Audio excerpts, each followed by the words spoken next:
Dito sa isla ng Mindanao ay dito ninyo makikita ang isa sa pinakamakulay na flood control project sa buong Pilipinas. At itong proyektong ito ay inyo lamang matatagpuan sa munisipalidad ng Kibawi sa probinsya ng Bukidnon dito sa Mindanao. Netong mga nagdaang araw ay puno ng kontrobersiya at laman sa balita ang mga nasabing proyekto sa iba't ibang lugar dito sa Pilipinas. Pero dito sa munisipalidad ng Kibawi, hindi sila apektado sa naturang isyong yon dahil gaya ng nakikita ninyo, ipinakita nila na hindi lang ito napakatibay na pagkagawa, kundi linagyan pa nila ng matitingkad na kulay na aagaw talaga sa iyong pansin. At bilang isang taga Bukidnon dito sa Mindanao, ako po ay talagang humahanga at nakakataba ng puso dahil despite sa mga iba't ibang isyong kinakaharap ngayon ng flood control project, itong flood control ng Kibawi Bukidnon ay alam mong hindi kasali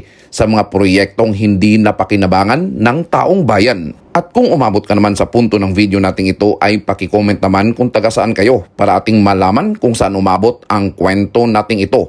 At huwag din natin kalimutan i-share para maibahagi at maipakita natin sa lahat itong napakatibay at napakamakulay na flood control project dito sa Kibawi, Bukidnon. At sana itong proyektong ito ay kapupulutan ng inspirasyon at sana tularan itong flood control project na ito dito sa buong Pilipinas. At kung bago ka naman sa ating page, huwag kalimutan i-follow para updated po kayo lagi sa ating bawat lakad. Dahil isa sa ating pangunahing advokasya ay makapaghatid ng magagandang istorya, lalo na sa buong Pilipinas. So dito lang tayo mga boss. Ito pala si Rentoms TV. Kita-kits sa ating next vlog. God bless and rock and roll. Oh yeah!